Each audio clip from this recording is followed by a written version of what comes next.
오늘 우리가 읽은 말씀은 시편 118편입니다. 이 말씀은 우리가 지난 주일에 본문으로 이제 살폈던 말씀인데, 오늘 이 시편은 지난 주일에 소개받은 것처럼 할렐시, 우리가 어제 읽었던 그 시편과 동일한 할렐시로 구분하여 보는 시편이고, 여호와를 경외하는 자가 어떤 사람이냐에 대해서 잘 소개해주고 있는 그런 본문이 되겠습니다.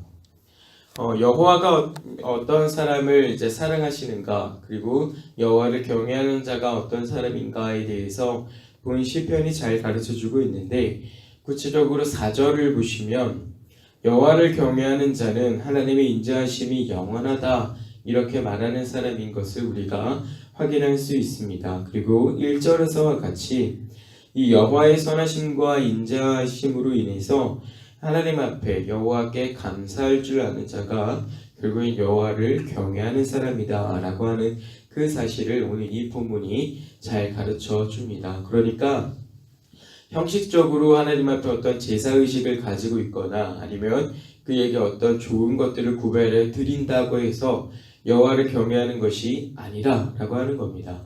그것이 있기 이전에 하나님 앞에 감사할 줄 아는 사람, 특별히 그가 베풀어 주신 그 인자하심으로 인하여 하나님 앞에 감사할 줄 아는 사람, 그리고 그것을 가지고 하나님께서 요구하신 그 형식들과 어떤 절차들을 잘 따라서 살아가는 사람이 여호와를 경외하는 사람이다 라고 하는 것을 이 본문이 잘 가르쳐주고 있는 것입니다. 그러니까 결국엔 교회가 가지고 있어야 되는 참된 감사라고 하는 것은 그가 이 교회에 베풀어 주신 인자심에 대한 감사함이라 라고 하는 겁니다. 뭔가 손에 막 쥐고 뭔가 내 생활이 크게 막 달라지고 그래야만 하나님 앞에 감사하는 것이 아니라 그가 끊임없이 그리고 항상 그 교회에 베풀어 주시는 인자심이 결국엔 교회의 감사라라고 하는 겁니다. 때때로 우리는 재정을 비롯한 기타 다른 어려움들을 경험하면서 살아가기 때문에 하나님 앞에 감사하다가도 그렇지 않을 때가 너무나 자주 있는 겁니다. 또 그러한 태도는 너무나 반복적으로 이제 나타나는 우리 안에 이제 문제인데, 그러면 안 되는 줄 알면서도 우리가 어찌할 수 없는 그런 상황 가운데는 하나님을 그렇게 감사하지 못하는 생활에 빠지기도 하는 것이란 말입니다. 그래서 교회가 끊임없이 하나님 앞에 감사하기 위한 것으로 변하지 않고 흔들리지 않는 하나의 감사의 제목을 가지고 있어야 되는데, 그게 바로 하나님의 인자하심이라고 하는 겁니다. 특별히 그 하나님의 인자하심이라고 하는 것은 자기 백성에 대하여 죄의 용서를 해주는 것으로 나타난단 말입니다. 성경은 그러한 하나님의 용서와 사랑이라고 하는 것이 한 번도 흔들리지 아니할 뿐만 아니라 그 무엇도 그것을 끊어낼 수 없다라고 가르쳐 주기 때문에, 그렇구나, 이것이 하나님 앞에 감사할 수 있는 가장 확실하고 좋은 조건이구나 라고 하는 것을 교회가 가지고 살아야 된단 말입니다. 특별히 당시 이 시편을 가장 먼저 읽어가게 될 성도들의 형편을 생각해 보면, 이제 포로기를 끝나고 난 다음에 자기 땅으로 돌아와서 그 허물어진 땅을 다시 정돈하고 성전을 재건하면서 다시 그 하나님의 말씀 앞에 살아야 되는 그 백성이 이제 이 시편의 말씀을 읽어가면서 산단 말입니다. 하나님께서 자기 백성을 사랑하셔서 그들의 죄악을 용서하시고 다시 하나님의 백성으로 살아가게 하셨다라고 하는 것이 그때 그 성도들이 가지고 있는 감사란 말입니다. 그래서 이 시편은 할렐시는 끊임없이 그 여호와의 인자하심에 대해서 노래하고 그것들을 찬양할 것들을 요구하는 겁니다. 우리는 하나님 앞에 이렇게 죄악된 삶을 살았지만 하나님께서는 우리의 이 죄악을 용서하셨고 우리의 부족한 회개를 받아주셨고 또 그것으로 다시 하나님의 백성으로 살아가게 하셨다라고 하는 그 감사가 그 교회에, 이 시편을 읽어가게 될 교회에 있어야 된다는 말입니다. 그건 오늘을 살아가고 있는 이 교회에도 동일한 것입니다. 특별히 예수 그리스도로 말미암아 변하지 않는 그 죄사함의 은혜를 이 교회가 가지고 살아간단 말입니다. 끊임없이 하나님 앞에 범죄하며 살아가지만 동시에 하나님 앞에 회개하면서 살아가면서 그 하나님의 사랑 가운데 이 교회가 머물러 있단 말입니다. 그것이 교회가 하나님 앞에 보여야 되는 감사라고 하는 겁니다. 이 태도를 잃어버리지 않고 살아가는 것이 결국 여호와를 경외하는 사람이라, 여호와를 경외하는 교회라라고 우리가 교훈을 받게 되는 겁니다. 두 번째로 이 여호와를 경외하는 사람이 어떤 사람인가라고 보니까 하나님께서 편들어 주시는 사람이다라고 하는 걸 우리가 확인할 수 있습니다. 하나님께서 괜히 그 사람을 편들어 주시는 게 아닙니다. 왜냐하면 앞서서 우리가 살폈듯이 이 여호와를 경외하는 사람은 하나님께서 베풀어 주신 그 인자하심에 대하여 끊임없이 감사하고 끊임없이 그걸 노래한단 말입니다.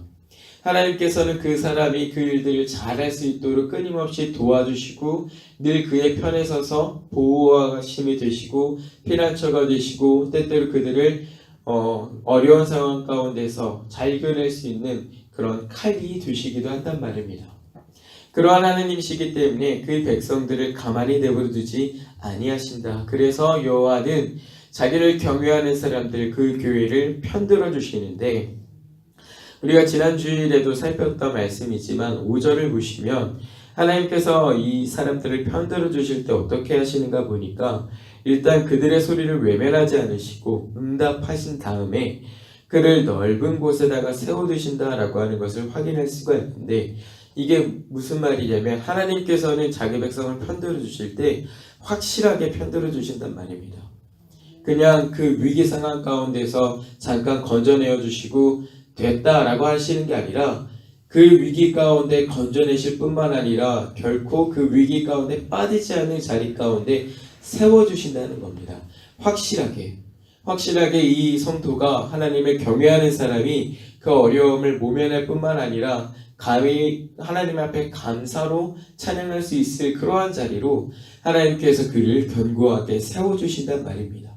단지 위기 가운데서 살짝 건져내어서 내가 너를 도와줬다 하시는 게 아니라 그 위기는 이제 돌아볼 것도 없는 그러한 자리로 내가 언제 그런 상황 가운데 있었는가?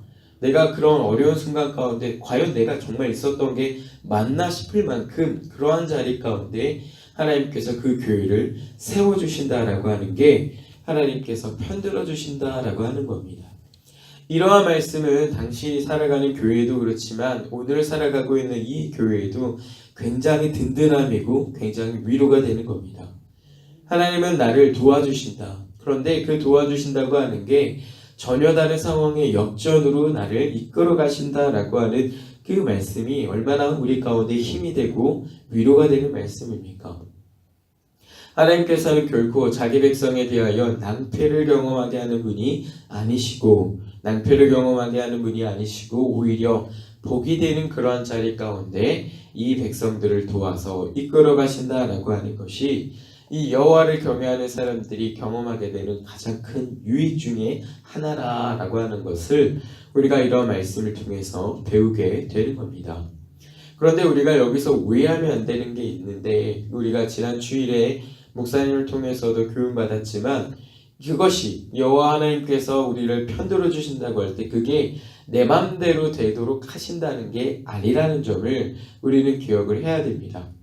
하나님께서 편들어 주신다고 할 때 그게 내 맘대로 내가 원하는 대로 이루어 주신다 이런 게 아니고, 하나님께서 편들어 주신다라고 할 때 그것은 내가 가장 필요로 하는 것을 공급하여 주신다라고 하는 것으로 우리가 받아들여야 되는 겁니다. 예를 들어서 구약시대에 이제 모세 때를 생각을 해보면 그 당시의 백성이 출애굽을 하고 난 다음에 광야 생활을 살아가는 건 그들이 원하는 바는 아니었습니다. 그러나 하나님 편에서 그 교회를 생각하실 때 그 광야 생활은 그 교회에 필요했던 일입니다. 그들이 여호와 하나님을 경외하는 그 삶의 자리로 나아가는 데 있어서 하나님의 그 부성적인 사랑으로부터 끊어지지 않는 그 자리에 이르기 위해서 그 일은 필요했단 말입니다. 필요했어요. 그리고 북이스라엘과 유다가 징계를 당해서 하나님 앞에 망하는 어려움을 당하게 되고, 이 유다의 사람들은 바벨론의 포로로 잡혀가는 징계를 경험하게 되지만 그 일들은 그 백성이 원하는 바가 아니었단 말입니다. 그런데 하나님의 편에서 이 일들은 그 교회를 생각하실 때 필요한 일이었던 거예요. 때때로 우리가 원하지 않지만 하나님께서 우리의 필요를 채워주시기 위하여 가장 우리에게 좋은 것과 가장 필요한 것들을 공급하시기 위하여 때때로 그렇게 우리가 원하지 않는 일을 경험하게 하시면서도 우리를 복된 자리로 이끌어 가신다라고 하는 것을 이 교회는 의심하면 안 된다라고 하는 겁니다. 그 순간에는 내가 원하지 않는 일을 경험하기 때문에 그것들을 받아들이고 인정하기가 참 쉽지가 않아요. 그러나 여호와를 경외하는 사람이기 때문에, 하나님을 그렇게 신뢰하고 믿어 의심치 않는 사람들이기 때문에 결국엔 내가 원하는 일은 아니지만 그것이 하나님께서 가장 지혜롭게 일하시는 것이고 내가 가장 필요한 것을 공급하신다라고 하는 사실을 이 믿음으로 받아들이게 된단 말입니다. 그게 교회라. 그게 교회라. 우리 이 본문을 통해서 우리의 믿음을 그래서 다시 점검해야 되는 겁니다. 여호와를 경외하는 사람의 믿음이라고 하는 건 결코 하나님에 대한 의심이 생길 수가 없는 것이에요. 하나님에 대한 의심이 생긴다 할지라도 그것들을 뿌리치고 하나님을 신뢰하는 자리로 나가는 거란 말입니다. 하나님은 내게 결코 낭패를 경험하게 하는 분이 아니시다. 하나님은 내게 복된 길로 인도하시는 분이시라라고 하는 걸 의심하지 않고 그것들을 잡고 사는 게 교회란 말입니다. 그러한 면에서 오늘에 살아가고 있는 우리가 과연 그런 하나님을 이렇게 신뢰하고 있는가 라고 하는 것은 우리가 한번 스스로가 점검해보고 생각해봐야 되는 문제란 말입니다. 교회로 살아가고 있고 또 그렇게 하나님의 은혜를 경험하면서 살아가고 있는데 정작 내가 여호와를 경외하는 태도를 가지고 있지 않은 건 아닌가? 내가 하나님을 예배한다고 찾아오고 하나님께 기도한다고 찾아오고 그렇게 하지만 정작 내 마음 깊은 곳에서는 하나님을 그렇게 경외하는, 하나님을 그렇게 신뢰하는 태도가 없는 것은 아닌가? 이것들을 이 교회가 잊어버리지 말고 살아야 한다라고 하는 것입니다. 사랑하는 성도님들, 오늘 우리는 이 본문을 중심으로 교회라고 하는 것이 결국엔 여호와를 경외하는 자들이 모임이고 또 그 태도가 어떠해야 되는지를 다시 한번 교훈받는 것입니다. 여호와를 경외하는 사람은 우선적으로 죄사함의 은혜를 잊어버려서는 안 된다라고 하는 것을 우리가 이 본문을 통해서 다시 한번 확인하는 것이고 오히려 그것들을 가장 기쁜 것으로 하나님 앞에 찬양하고 감사의 조건으로 가지고 사는 것이 여호와를 경외하는 사람의 태도라고 하는 것을 우리가 배우는 것이고 또 여호와께서 편들어 주실 때 그것이 때때로 내가 원하는 일은 아니라고 할지라도 내게 가장 필요한 일을 경험하게 하시는구나 라고 하는 것을 우리가 이 연약한 믿음으로 받고 그것들에 감사할 줄 아는 것이 여호와를 경외하는 태도라고 하는 것을 우리가 다시 한번 교훈을 받는 것입니다. 때때로 우리의 삶 가운데 낭패를 경험하는 일이 있을 것입니다. 그러나 그것이 결코 낭패가 아님을 여러분 기억하시길 바랍니다. 그 일들을 통하여서 우리를 건져내시고 좋은 곳에 세우실 하나님을 기대하시길 바랍니다. 하나님의 일하심은 우리를 낭패를 경험하고 거기서 좌절하게 하는 데 있지 아니하고 낭패를 경험하는 것이 아니라 가장 복된 자리에 우리를 이르게 하기 위한 것임을 여러분 의심하지 마시고 주어진 오늘 하루를 살아가시면서 구원의 은혜를 감사하시고 그것들을 노래하시고 하나님께서 편들어 주심에 대하여 감사하시고 그것들에 대하여 의심하지 않고 살아가는 저와 여러분이 되기를 주님의 이름으로 부탁드립니다. 기도합니다. 교회를 편들어 주시는 하나님 아버지 모든 영광을 돌려드립니다. 주님이 그토록 이 교회를 편들어 주심에도 불구하고 때때로 원하지 않는 상황을 겪을 때마다 하나님의 편들어 주심과 도우심을 의심하는 우리의 연약한 믿음을 불쌍히 여겨 주시옵소서. 살아가며 경험하는 일들 중에 다 이해할 수 없고 인정할 수 없을 때마다 주님이 교회를 위하여 편들어 주심을 신뢰하면서 그 일들이 내게 유익된 일들임을 믿음으로 의심하지 않고 받아들이는 교회 되게 하여 주시옵소서.